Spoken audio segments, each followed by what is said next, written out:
ojalá que acá vamos a ver bien con tiempo, es de electroquímica. Y esta parte es la más aplicada. O sea, vamos a ver que esta materia tiene más aplicaciones, porque cuando hablamos de ácidos y bases, por ejemplo, lo primero que aparece ahí es lluvia ácida.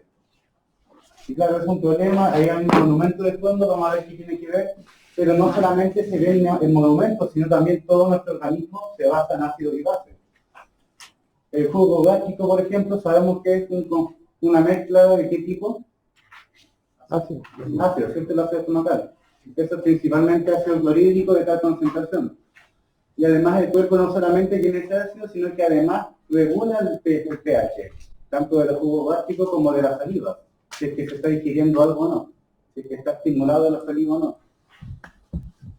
Entonces vamos a ver que hay una serie de equilibrios que, acá claro, no vamos a llegar a explicar toda esa parte, pero sí vamos a entender como la base. Esto es un ácido, esto es una base, esto es una solución amortiguadora, por ejemplo. Por último, se debe conocer eso. Y también, como les decía, desde esta parte teórica solamente, es harta matemática. Así que, ojalá que tengamos tiempo de hacer alguna otra actividad para aterrizar un poco estos conceptos, que de pronto van a verse bien abstractos y bien complicados. Bibliografía acá del texto guía, lluvia ácida, sección capítulo 18, ácido y bases, capítulo 16. No completo porque hay más cosas de las que vemos ahí. Y soluciones amortiguadoras, vamos a ver secciones 17.2 y 17.3. El capítulo 17 es bastante más largo y no. Esas dos secciones no las vemos. Lo otro es como una extensión de equilibrio químico. O bueno, acá tenemos el química en contexto, un par de secciones dando vuelta. Bueno, entonces, primera cosa, el título mismo del capítulo, la lluvia ácida. ¿Alguien sabe qué es un ácido o una base, por ejemplo? Ni idea, ¿cierto? Sabemos, por ejemplo, que el vinagre es ácido, el limón es ácido, pero ¿qué significa eso? Ni idea. Ya. Vamos a ver que tiene algo que ver estos óxidos inorgánicos que pueden reaccionar con la lluvia, con la nieve, con las neblinas, con el rocío, con cualquier humedad que haya en el ambiente y van a formar lo que se llama un depósito ácido en general. Eso es solamente la lluvia. El problema de esto, de esta acidificación del entorno en general, luego vamos a ver qué significa eso, es que trae problemas no solamente para la salud humana, sino para toda la salud de la vegetación, de la flora y del bosque, vida acuática, también vida acuática se ve muy dañada por esto, y también las esculturas y edificios de valor histórico también se ven afectados. Estas son fotos, por ejemplo, de bosques que se han visto dañados en República Chica, por ejemplo, o también el coral también se ve afectado por la acidificación del océano. Aquí en el enlace pueden hacer clic o bien escanear el código para llegar a la noticia. O también podemos comparar acá lo que ocurre con los maes. Tenemos los maes que están expuestos en Isla de Pascua y el que está acá conservado en el Museo Británico. Este está intacto ahí, igual que en 1800 y tanto. Esto en cambio se ve mucho más dañado, ¿cierto?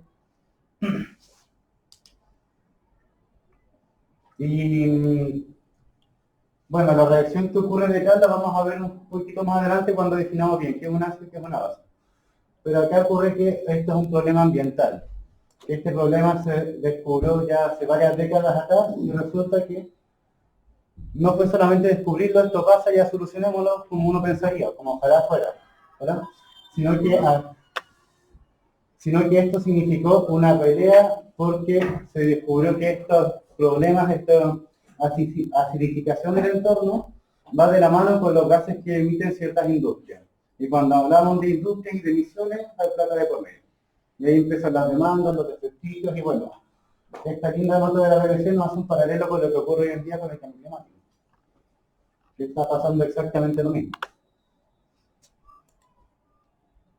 Y bueno, esto no solamente es un efecto artificial, sino que también puede ser natural. Acá cuando hizo erupciones volcánicas en Hamburgo, hace no tanto atrás, creo que esta noticia es de 2018, 2019, no me acuerdo. Bueno, por ahí sale. También se tuvo que estudiar los efectos que podían tener sobre la acidificación de todo el medio, porque toda esa zona es bastante helada, hay nieve en todas partes. se va a acidificar sí o sí todo el entorno. Y eso va a afectar también a las tierras de cultivo, a todo, a la fauna. Y también no solamente pensar en edificios antiguos, estos que sean de piedra, qué sé yo, sino también acá tenemos un estudio, esto es bastante técnico, si lo intentan leer quizás no van a entender nada, pero ahí está. Esto es sobre los efectos del entorno, de la acidificación del entorno sobre distintas superficies de acero. Estos estudios se estuvo hecho acá en Chile y acá tenemos la imagen en Isla de Pascua, en Putre y en Huasco. Entonces igual es bonito en ese sentido porque ya no nos habla de un monumento en una zona X, sino de un material moderno de construcción en zonas bien particulares del país. Es algo que podemos estudiar incluso dentro acá de Santiago mismo, cómo está afectando la acidificación del medio.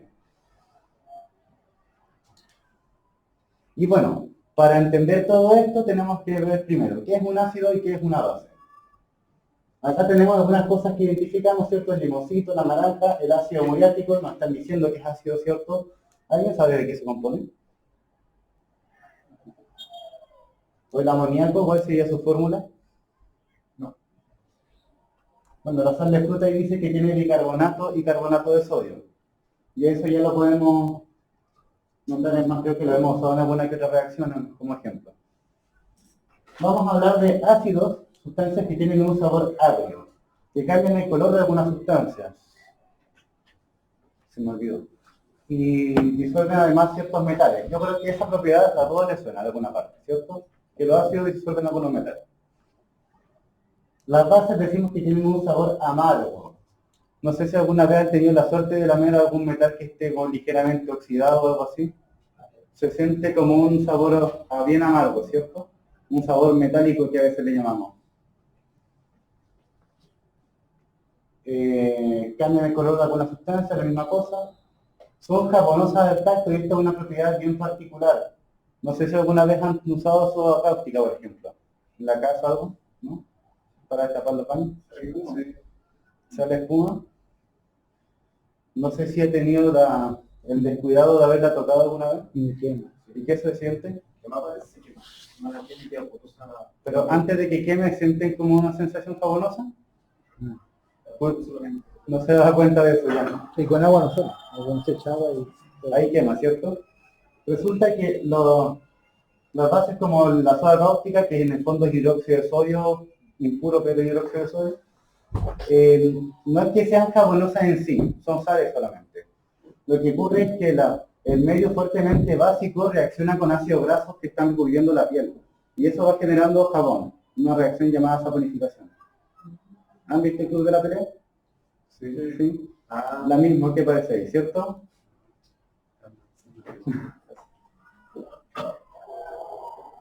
Y bueno, tienen también la peculiaridad de que se neutralizan mutuamente. Vamos a ver ahora, químicamente, qué significa ácido. Acá para el caballero que está en la esquina, Arrhenius, el mismo que si de la constante de velocidad, nos dejó la teoría de que un ácido es aquella sustancia que en solución acuosa libera un ion de hidrógeno. Por ejemplo, el ácido clorhídrico, que es el principal componente del ácido muriático. Una base, por su parte, es aquella sustancia que en solución acuosa libera iones hidroxilo, iones OH-. Por ejemplo, acá tenemos hidróxido de calcio, o la soda cáustica era hidróxido de sodio, NaOH.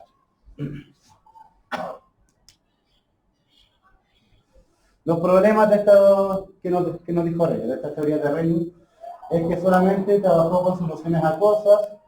El ion de hidrógeno jamás se descubrió y la verdad que no existen en soluciones acuosas. Y además que hay sustancias que son básicas y que no tienen el ion hidroxilo. Por eso ahí Bronsted y Lori trabajaron en paralelo, sin conocerse, y llegaron a la misma conclusión. Mantuvieron la idea de que el ácido es la especie que libera un ion de hidrógeno, y la base es aquella sustancia que lo capta. Ahí generalizaron un poco más la teoría.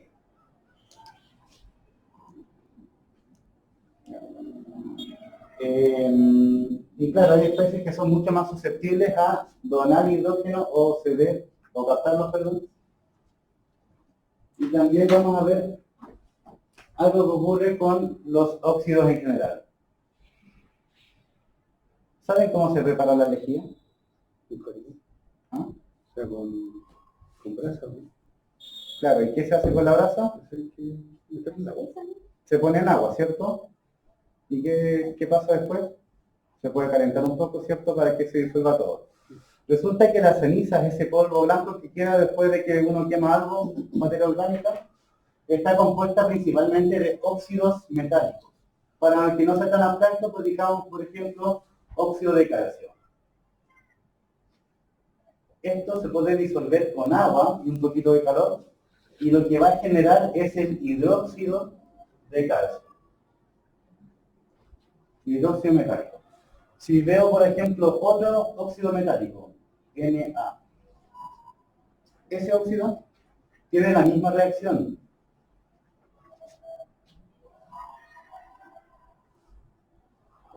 Todos los óxidos metálicos tienen esta grasa, que con agua van a formar el respectivo hidróxido metálico. Y esto ya, con lo que hemos visto, ¿cómo se cataloga? Son bases, ¿cierto? Todos los óxidos metálicos pueden formar bases cuando reaccionan con agua. ¿Qué pasa con los óxidos no metálicos? Un no metal con oxígeno. Por ejemplo, el CO2. Creo que esto en el capítulo 1 lo dije, pero ahora volvemos a rescatar.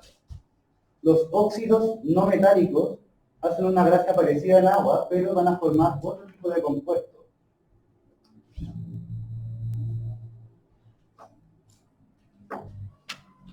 Claro, esto yo no les puedo preguntar si es que alguna vez lo han visto, porque estos son gases, no sabemos. Este compuesto es el ácido carbónico.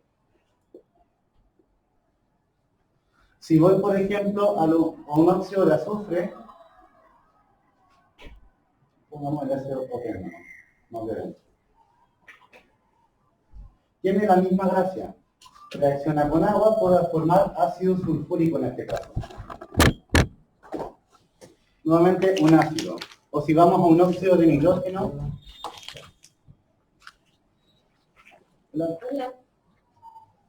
¿Cómo sería? El piso rigor sería ahí.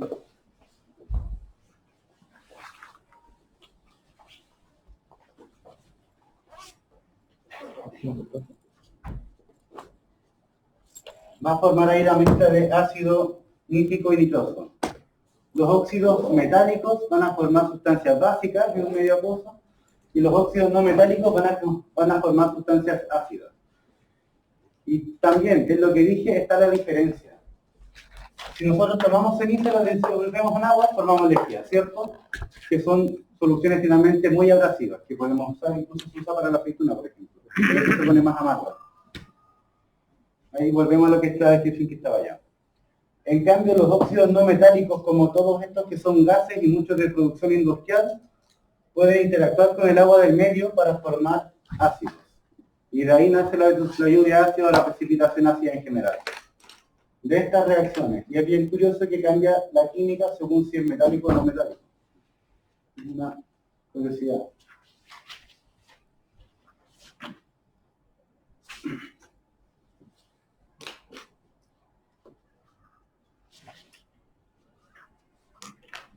Por acá, estas podríamos decir incluso, estas son bases de Rennes. ¿Por qué son hidróxidos metálicos? A ver, algo que se me pasó pronto. Creo que no.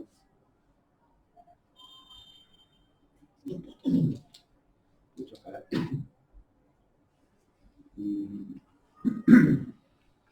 Profe, ¿Ah? no me quedó muy claro cuál era la diferencia entre los dos. Un óxido metálico en agua va a formar un hidróxido de metal. Estos son todos compuestos básicos, según el modelo de Arrhenius. En cambio, estas sustancias que están acá, los óxidos no metálicos, son capaces de reaccionar con agua para formar ácidos, o mezclas de ácidos. No metal. Sí, solamente por ser no metálicos. Que resulta que acá siempre me gusta hacer un experimento súper tonto. Me imagino que alguna vez han tomado té con limón, ¿cierto? ¿Qué le pasa al té cuando le echa el limón? Se aclara, ¿cierto? Ahí está esa propiedad. De que cambia el color de alguna sustancia. Y es que hay componentes que están en el té que son la... ay, se me olvidó el nombre.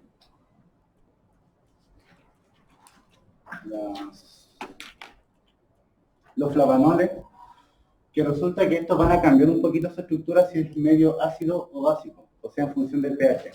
Y ese pequeño cambio cambia el color. Hay otras sustancias que hacen lo mismo. Voy a ver si ahora abajo consigo, para que tengan té o limoncito o algo para hacer el experimento. Si no, ya la próxima clase lo organizo bien. Sí, mejor.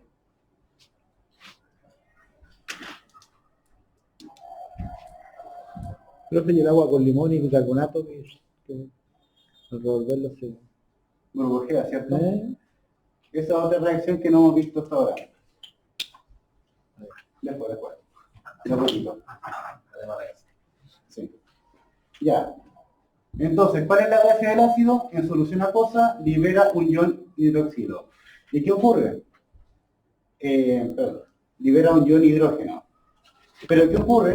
Que dijimos que el ion H+ en solución no existe. No, jamás se encontró.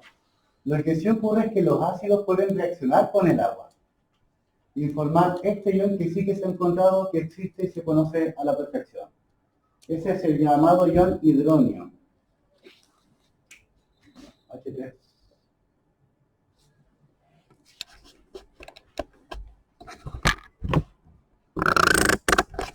Ion hidronio.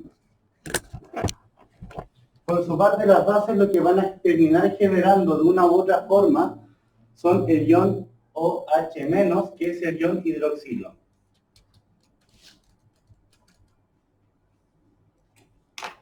La raíz está hidro porque vienen del agua, ¿no? No porque tienen que ver con el agua. Y entonces nosotros siempre vamos a hablar de que en estas reacciones tenemos que saber identificar primero quién es el ácido, quién es la base. El HA, claro, es el ejemplo de un ácido genérico. La gracia que tiene es que vemos que acá está el HA. Vemos al final los productos y tenemos el A solito, ¿cierto? Decimos entonces que acá actúa como un ácido porque cede ese hidrógeno que tiene ahí.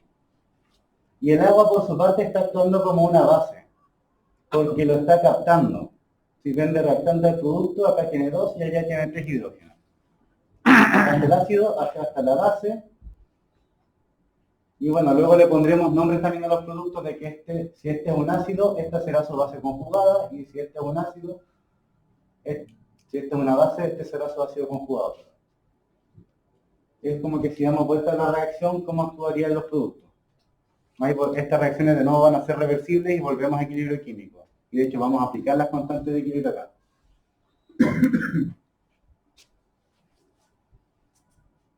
Tenemos acá otro ejemplo ya más concreto, ácido fluorhídrico actuando con amoníaco.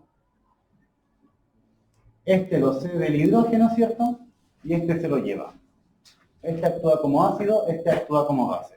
Y acá abajo está una estructura de Lewis. Como que este nitrógeno va y se lleva ese hidrógeno que está ahí. ¿Cierto? En este ejemplo, ¿quién es el ácido y quién es la base?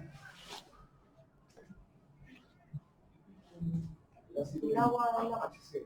El HCl es el ácido y el agua es la base, ¿cierto? Eso es lo primero que tienen que saber hacer, identificar quién es el ácido y quién es la base. Acá, bueno, esto ya lo dimos como ejemplo anteriores. Este gas incluso se llama ácido clorhídrico y este amoníaco también ya lo vimos, ¿cierto? Estas reacciones, como les decía, son reversibles. O sea que si yo tengo esta reacción, a ver, por ejemplo,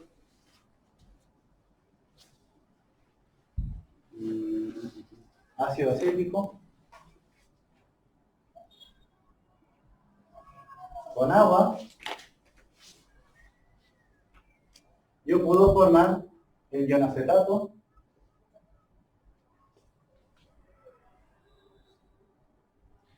pero al mismo tiempo va a estar ocurriendo la reacción contraria en cierta cantidad. O sea que el ion acetato va a estar reaccionando con este ion hidrógeno que se genera para producir ácido acético y agua. ¿Y por qué activo la misma reacción dos veces en orden inverso? Porque acá ya sabemos identificar quién es el ácido y quién es la base, ¿cierto? Acá tiene un hidrógeno, acá no lo tiene. Este es el ácido, ¿cierto? El agua actúa como base. Y en esta reacción de acá abajo, El agua actúa como un ácido. este actúa como base, ¿cierto?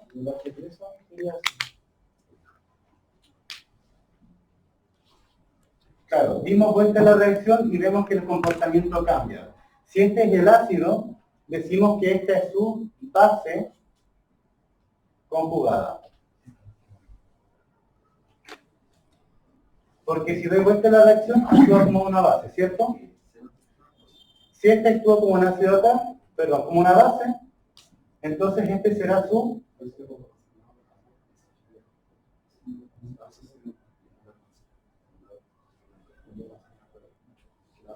Esto después lo voy a agregar como A, B, B, C y AC solamente. Y acá lo mismo. Si este actúa como una base, este será su ácido conjugado y esta es la base conjugada.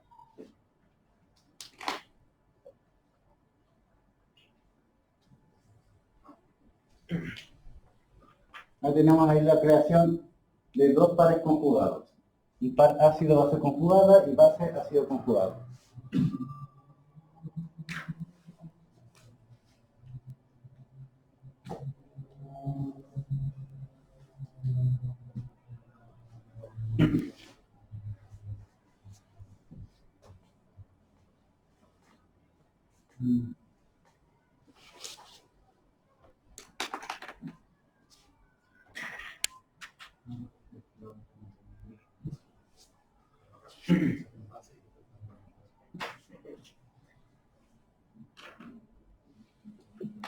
Ya.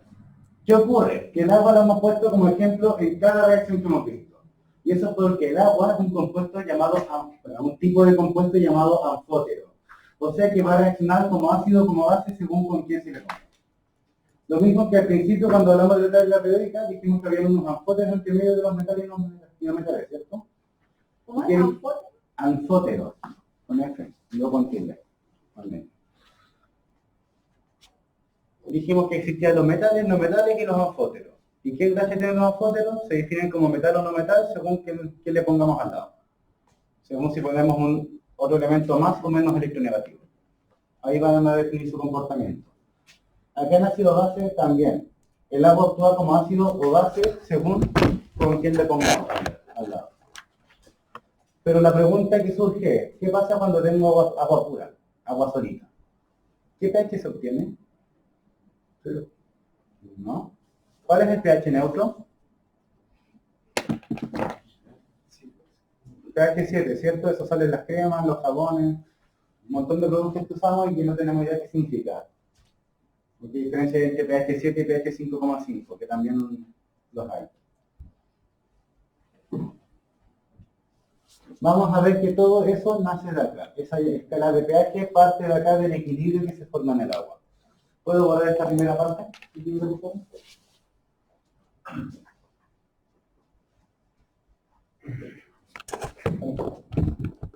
Se me escapa siempre.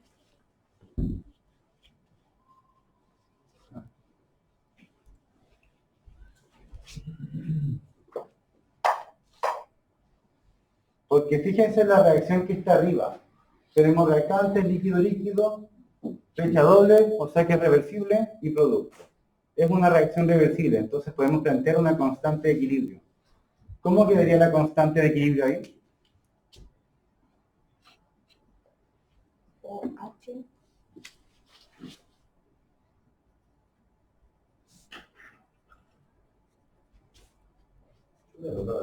¿No?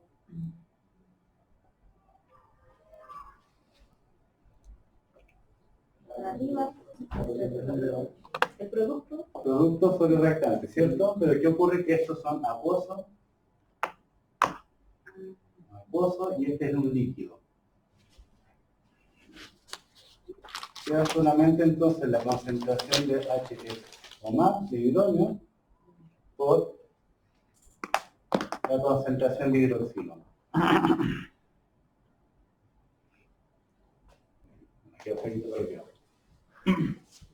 Y este constante de autoinización le llamamos KW. K sub 4.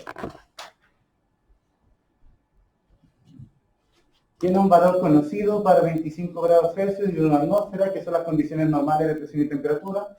Tiene un valor de 10 elevado a menos 14.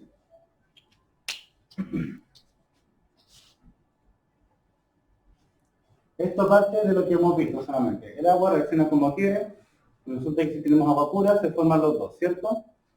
Planteamos entonces una ecuación de equilibrio, una expresión de la constante de equilibrio.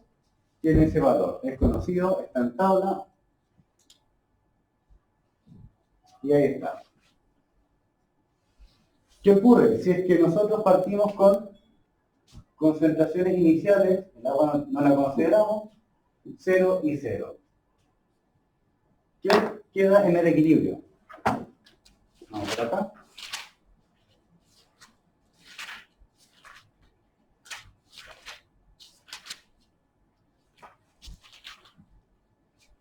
Reaccionan dos X, ¿cierto? Y acá se produce X y X, ¿cierto? Acá el agua, como es líquido puro, no consideramos concentración. Estos que son acuosos van a quedar lo inicial más lo producido, X y X, ¿cierto? ¿Qué sigue? ¿Cuánto valdrá X? Acá si quieren reemplacemos. X por X igual a 10 elevado a menos 14. O sea que X vale.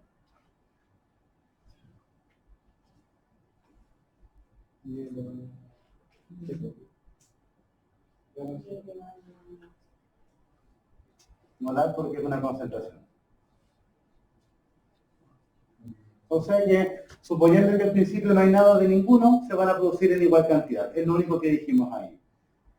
Y si están en igual cantidad y la constante tiene que valer tanto, cada uno tiene que valer 10 elevado a menos 7 molar.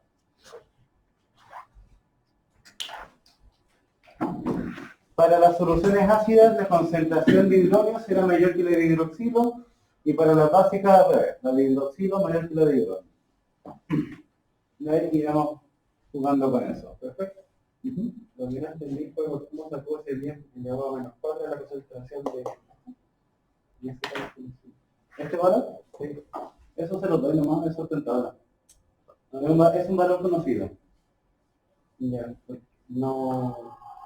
es que claro, como no dio concentración ni nada, pensé que... Sí, no, ese es el valor de la constante, no. Pero ¿es solo para HTSOH o siempre va a ser así cuando se Cuando tengamos el agüita pura, siempre es eso. y la vapor es H3? Tenemos el agua, reacciona consigo mismo con otra molécula de agua para formar un hidrógeno e hidroxilo. Porque el agua, si se da cuenta, hasta ahora lo hemos usado de ejemplo con ácidos y con bases también. O sea que reacciona como se le da la gana. O bien reacciona según con qué le pongamos al lado. Puede actuar como base o como ácido. Entonces la pregunta fue, ¿qué pasa si tenemos agua solamente? Sin ningún acompañante. Actúa como ácido y como base al mismo tiempo. El agua. Sí. Vale.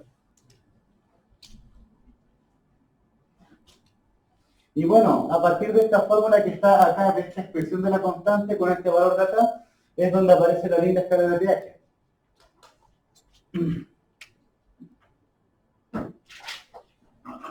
Si es que nosotros ahora definimos, antes de definir nada, tenemos la concentración de hidrógeno, concentración de hidroxilo, igual a 10 elevado a menos 14, ¿cierto? Aplicamos un logaritmo, y el logaritmo, la multiplicación me la separa en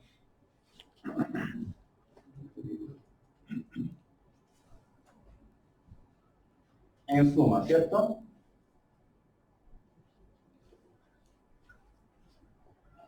Y como es un logaritmo en base 10, el 10 se me va, me queda solamente el menos 14.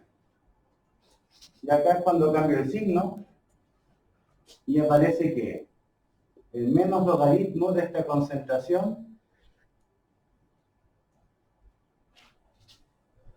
menos el logaritmo de la concentración de hidroxilo debe valer 14. Y entonces, este mono de acá, a este factor le llamamos el pH, y este mono de acá con signo y todo le llamamos el pOH. Y juntos nos suman 14. De ahí sale la escala de pH. Y de ahí también sale, ¿cuánto vale el pH neutro? Dijimos que el pH neutro era 7, ¿cierto? Lo pueden despejar de acá, menos un logaritmo de este valor nos da 7. Y el pH y el pOH valen 7. Cuando el agua está neutra, la solución es neutra. Hasta ahora, ¿se entiende o no se entiende? Esta primera parte siempre lenta la tela porque son hartos conceptos, hartas definiciones. Y hay que estar bien atentos.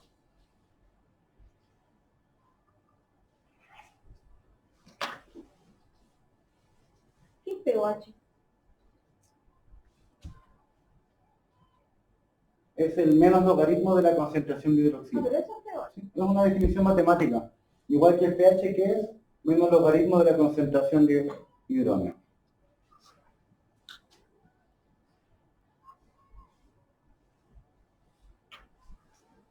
Y sabemos que ambos son una medida para la acidez, ¿cierto?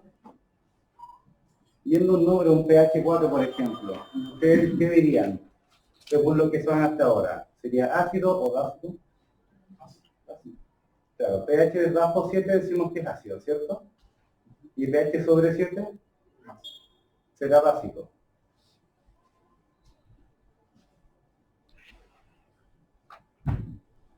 O alcalino, quizás también le suena.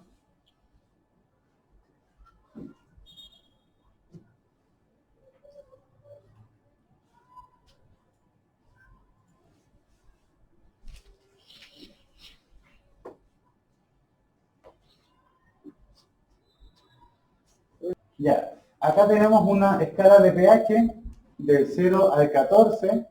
¿Y qué va a pasar? Si el pH vale 0, el pOH tiene que valer 14. Si el pH vale 7, el pOH vale 7. Al final siempre tienen que sumar 14 entre los dos. Si uno vale 5, por ejemplo, el otro vale 9. Segundo, que esta es una escala logarítmica. Mientras más bajo sea el pH, más alto será la concentración de hidrógeno. Y además podemos ver que, por ejemplo, si pasamos de pH 6 a pH 5, la concentración va a ser 10 veces mayor. Eso de nuevo es una escala logarítmica. Si pasamos de 5 a 4, nuevamente 10 veces mayor. Si pasamos de 4 a 2, será 100 veces mayor. Y acá al contrario, la concentración de hidroxilo será 10 veces menor, 10 veces menor, 100 veces menor. Esa es la gracia de la escala logarítmica, lo mismo que la escala de grados Richter, ¿cierto? Eso no es. Que también vamos a tener una escala logarítmica y, por ejemplo, un terremoto grado 7, por ejemplo, es 10 veces más intenso que uno grado 6. Eso no es. O 10 veces más energía metida. Bueno, algunos compuestos comunes. El jugo gástrico, cuando se está estimulado de estómago, tiene un valor de pH en torno a 1,5. Es muy ácido.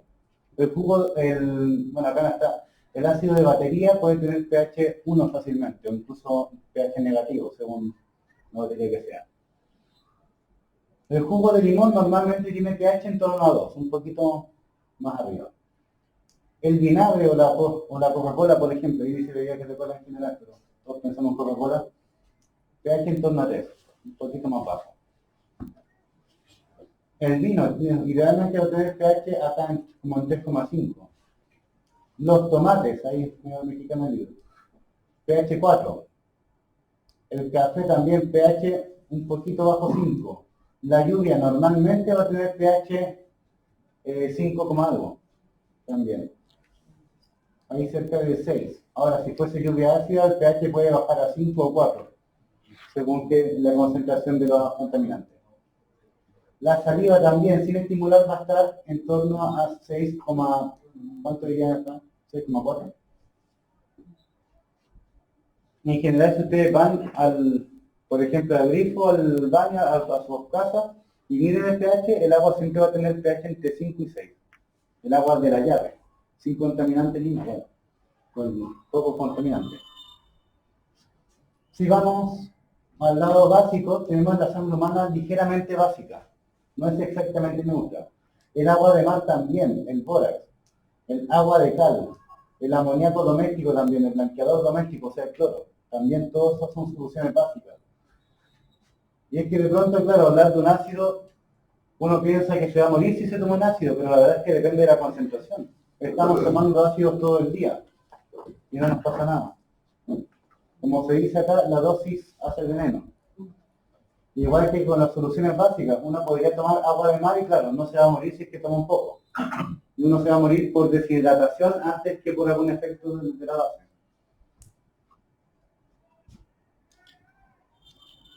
Ahora si tomamos un jugo básico, o sea, cuando uno vomita, por ejemplo, uno siente cómo se irrita todo el tracto digestivo.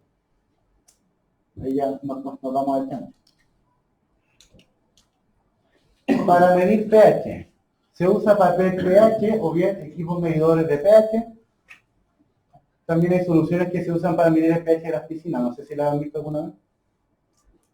Y claro, el papel pH, la próxima clase la vamos a ver, simplemente una tirita de papel que tiene 4 indicadores, 4 compuestos que cambian de color, según el pH.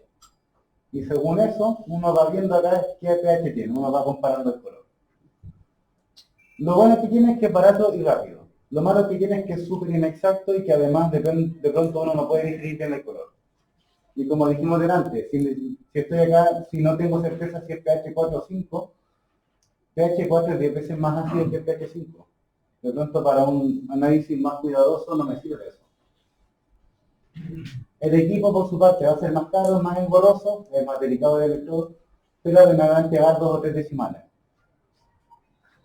Si es que hacemos algo práctico va a ser con papel pH nomás, porque no creo que me presten un equipo medidor de pH. Y ojalá voy a intentar conseguir algún indicador por el cambio de color más bonito. Ya, hasta acá, con las definiciones básicas, está claro qué es un ácido, qué es una base, qué es la grasa que hace el agua normalmente. ¿Estamos claros hasta acá? Porque acá, ahora vamos a ver que no todos los ácidos son tan ácidos, ni no todas las bases son tan básicas. Entonces acá empiezan las sutilezas. Si no está claro hasta ahora, lo otro no se va a entender para nada. Vamos a distinguir entre ácido fuerte y un ácido débil. Ácido fuerte es aquel que reacciona al 100%. O sea que su reacción de disociación, voy a borrar el lado acá.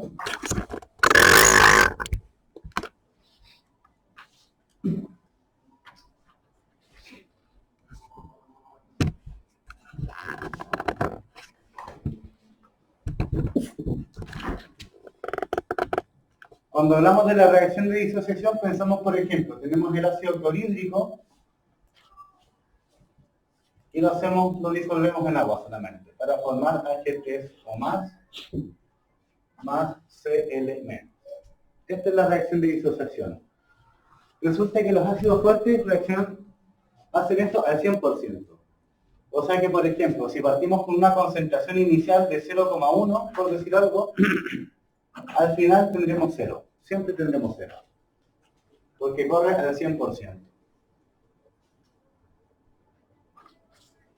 En consecuencia, ¿cuánto se va a formar acá?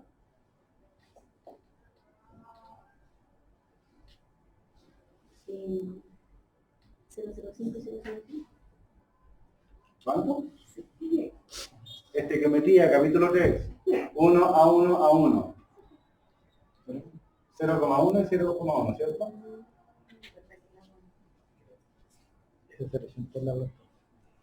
Luego, ¿cuánto me dará el pH? pH menos logaritmo de este mono de acá.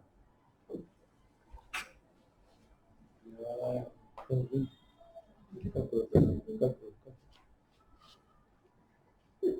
Menos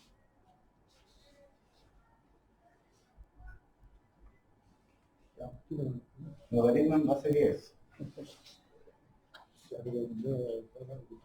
uno. 1.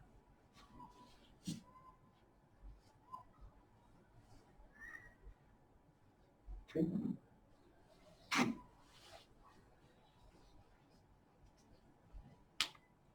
Eso es un ácido fuerte. Un ácido débil, por su parte, no se disocia al 100%. Va a ocurrir que se disocia solamente una fracción, que usualmente diremos que esa fracción es despreciable. No siempre será así, pero para fines de este curso consideramos aquellos que se disocian de un 5% para abajo.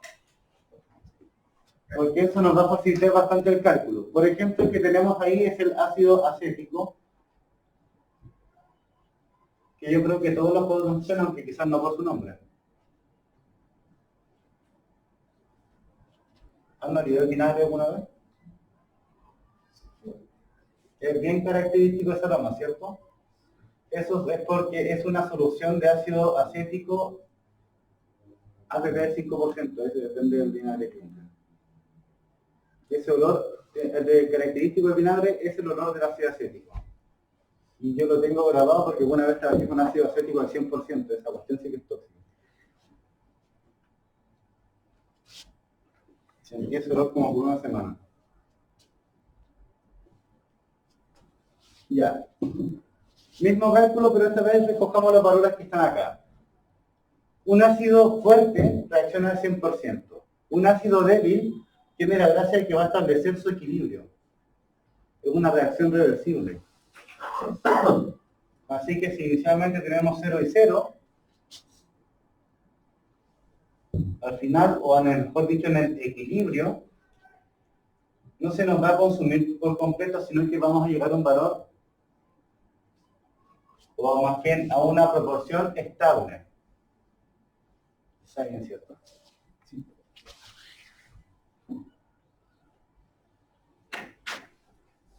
Consulta, ¿cuánto me da el pH en esta solución? No.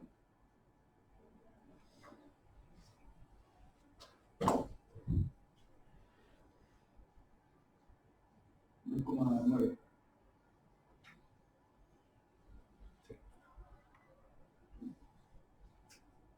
Incluso le diría que para pH siempre me den 2 decimales. Porque como es una escala logarítmica se pierde mucha información con un solo decimal. 88, bien, gracias.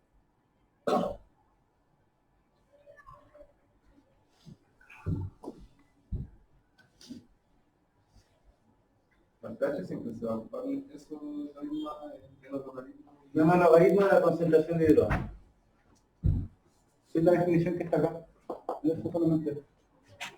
El pH tiene un valor negativo, entonces. Menos 2,88. No es positivo el pH. Bueno, podría ser negativo, pero usualmente siempre vamos a tratar con pH positivo. ¿Dónde se escribe el pH? Porque en la tabla está en la parte de abajo ¿cómo? Es que aquí, si fuera menos 2,88, el pH sería más ácido o base. Esta es una escala logaritmo base 10, ¿cierto? Si es que la concentración fuese 1, nos da pH 0. Si la concentración fuese mayor a 1, nos va a dar un pH negativo. Siempre que sea menor a 1, nos va a dar pH positivo. Eso es porque además tenemos el cambio de signo negativo. Pero básicamente un logaritmo. Acá el 1 es como por decirlo así la referencia, el 0. El logaritmo de 1 siempre me va a ser independiente del signo que tenga al lado. La siguiente pregunta que les hago. ¿Cuánto vale esta constante de acidez? ¿Cómo se llama?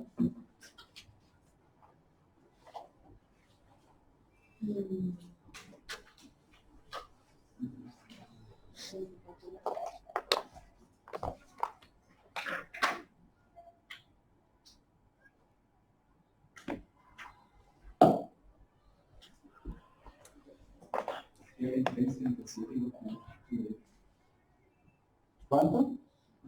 La diferencia entre 7 y 2,8. ¿Qué es esto? Porque 7 es más. Ah, no. Esto es una constante de equilibrio solamente. ¿Cómo se expresa una constante de equilibrio? Producto de Producto partido restante, ¿cierto? Y recordando que el agua es un líquido puro, ¿cuánto nos quedará?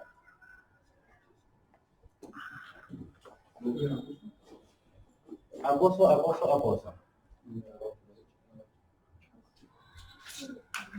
H3, unido por H3 y dividido la zona reactiva. 1,67. ¿Cuánto dijo? 1,7. Sí, por 10 elevado a 6. Menos 6. ¿No serán unos 5? Sí, menos 6. Menos 5, sí.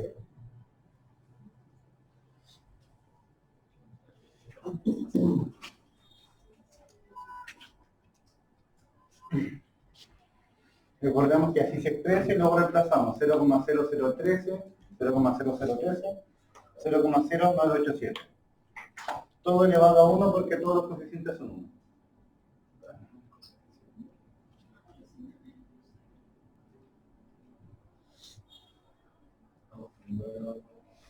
Como les decía entonces, acá vamos a aplicar harto equilibrio químico. ¿Sí? ¿Podría explicar eso de la constante? Esto es una constante de equilibrio solamente. ¿Cómo se calculaba? La concentración de los productos partido de la concentración de los restantes, acuoso y gaseoso, ¿cierto? Acuoso. Perfecto. Claro, pero y esa info de disociación, porcentaje, 1,3, aquí, ¿cómo se aplica eso en la trigonometría? ¿Me suena?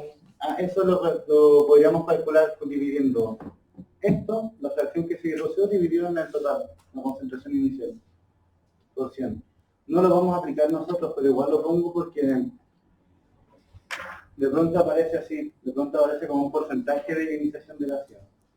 Más que nada lo viste como en carrera de enfermería y cosas así, no enfocanza. ¿Y ese 0,1 va a darse? Sí. De hecho, estos datos los copié de la tabla, ¿no? En ejercicios posteriores usualmente va a ser al revés, les doy la concentración inicial y ustedes tienen que con la constante ver cuánto se disocia. Pero vamos a jugar con esto mismo. Ese porcentaje lo puse después de que ayudé a estudiar a una amiga que estudia enfermería. Bueno, que es enfermera ahora.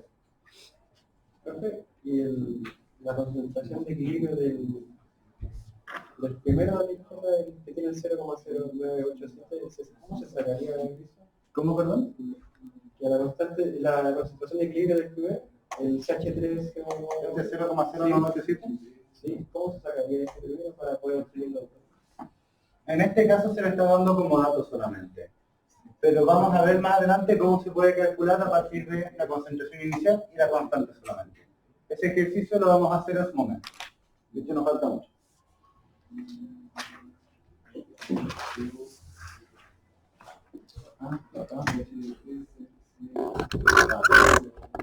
En general, entonces, cuando tengamos nuestro ácido, la constante de acidez siempre la vamos a expresar así. Concentración de los productos del hidrógeno con la base conjugada dividido en la concentración del ácido. El agua no la tomamos en cuenta porque es un líquido puro, ¿cierto? Y para ácidos fuertes, todas estas reacciones son reversibles, pero que resulta que estas constantes van a ser tan grandes que no las tomamos en cuenta. Simplemente reaccionan 100%, ¿no? Como decir que no queda prácticamente nada sin disociarse. Más adelante igual le vamos a dar números, pero no la vamos a usar. Con las bases podemos pensar que es un cuento completamente aparte, pero es análogo. Base fuerte se disocia al 100%. ¿Quiénes son las bases fuertes? Todos los hidróxidos metálicos. Una base débil, vamos a considerar aquellas que se disocian a un 5% o menos, para poder luego hacer una serie de aproximaciones con eso. Por ejemplo, acá tenemos la reacción del amoníaco. Y nuevamente les puedo preguntar lo mismo, ¿cuánto vale la constante de basicidad para este caso?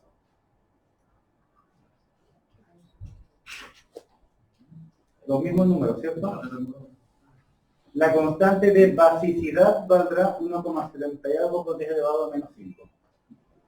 Y se calcula de la misma forma, es completamente análogo. Por eso ácido y base siempre se estudian juntitos. Y lo mismo, acá ocurre al 100%, reacción irreversible, acá una reacción de equilibrio.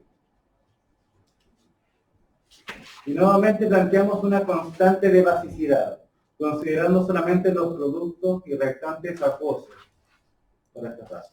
El líquido puro va afuera. Y también las bases fuertes no es que no tengan una constante, sino que es inmensamente grande. No tiene sentido ponerlo. Y bueno, acá tenemos una lista de algunos ácidos débiles que usaremos comúnmente. No hace falta que se aprendan ningún valor. Pero usualmente tengo este tabla acá de pronto para inventar algún ejercicio y ver el valor rápidamente. Cosas que hay que notar. Por ejemplo, que acá está la lista del ácido y de la base conjugada, ¿cierto? Tenemos, por ejemplo, el ácido fluorhídrico y la base conjugada es un fluoruro. Tenemos la constante de acidez del ácido fluorhídrico y la constante de basicidad de la base conjugada. Fíjense que mientras la constante de acidez disminuye, la de basicidad aumenta.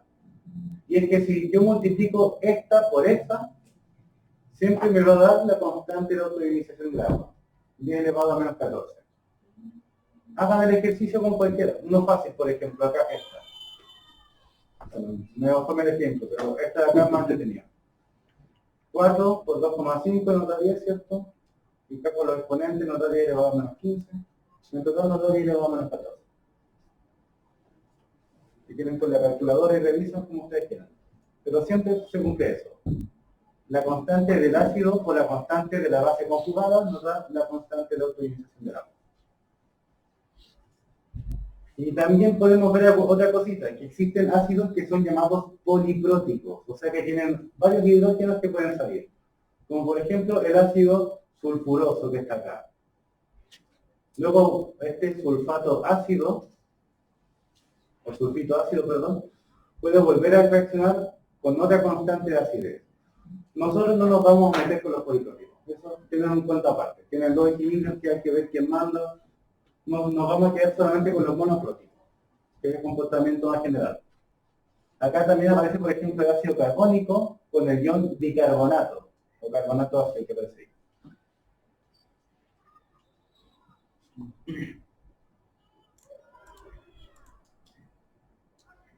Y bueno, antes de seguir acá, ya que mencioné el ion carbonato, una cosita que ocurre con el ion carbonato es que ese compuesto también se puede descomponer en medio ácido. No solamente se neutraliza, sino que se descompone.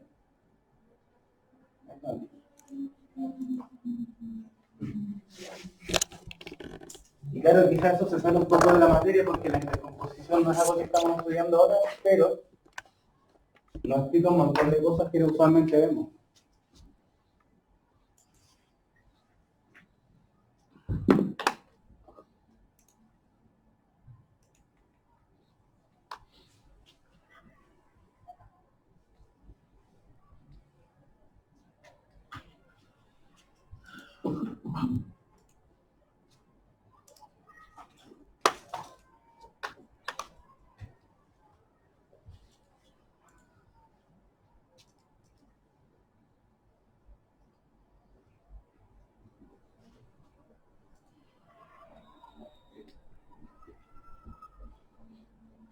Finalmente, cuando uno estudia el ion carbonato, hay que tener presente estas tres reacciones. La reacción para formar bicarbonato, eso lo podemos ver como partir de acá para acá. Luego tenemos la reacción del bicarbonato de acá para acá, ¿cierto? Pero ¿qué ocurre? Que este compuesto pues, se puede descomponer con un poquito de calor solamente. Y nos va a formar CO2, que eso lo podemos ver experimentalmente como un burbujeo. Puede ser que cuando mezclan, por ejemplo, bicarbonato con limón, salen burbujas. O lo mismo con la sal de frutas también. Ese burbujeo que se forma es CO2 que se desprende. Y aquí un carbonato descomponiéndose. Y esos efectos de la neutralización que ocurren O lo mismo cuando le echan, por ejemplo, vinagre al sarro de la tetera para que salga. Siempre sale un burbujeo, ¿cierto? Y eso es lo mismo. El sarro, vimos en el capítulo 4 que se compone principalmente de carbonatos de metales, ¿cierto?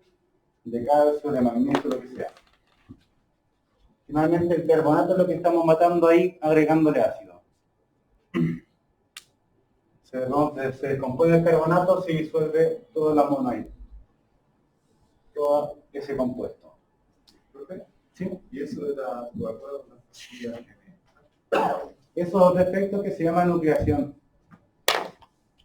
que también tiene que ver con, bueno, todas las bebidas carbonatadas, lo que tienen es CO2 disuelto. Todo el agua mineral, el agua con gas, la bebida que uno compra cualquiera, siempre tienen CO2 disuelto, o sea, tienen una leve concentración de ácido carbónico. Por eso todas las bebidas son ácidas. ¿Qué pasa? Que cuando cuando el ácido carbónico también se encuentra con algún sólido, dando vueltas por ahí, algún sólido poroso, se empieza a acumular, se empieza a liberar el CO2 en torno a ese sólido poroso. Y es entonces cuando se empieza a producir gran cantidad que empiezan a salir como violentamente, por decirlo así, que es el famoso efecto con las mentiras.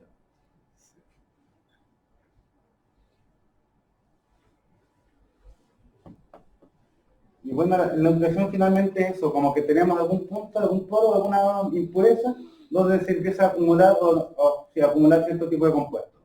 En ese caso, en la mentita se acumula el CO2. También no sé si alguna vez han visto con quizás con alguna cerveza bien fría, que de pronto como que se le da un golpe y se congela de golpe. ¿Sí? Eso también es por nucleación. Ahí tenemos nuevamente tenemos CO2 disuelto, por eso el burbujeo. Se le da un golpecito, y ¿qué pasa? Que las moléculas se empiezan a ordenar en cualquier forma. Entonces se empiezan a acumular en algunos puntos en particular, y de golpe como que cambia todo de fase. Como por ese orden que uno le da con el golpecito.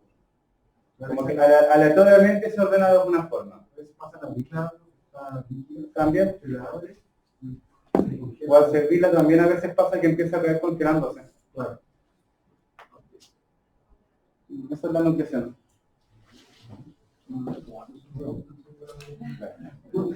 Experimento para la próxima clase.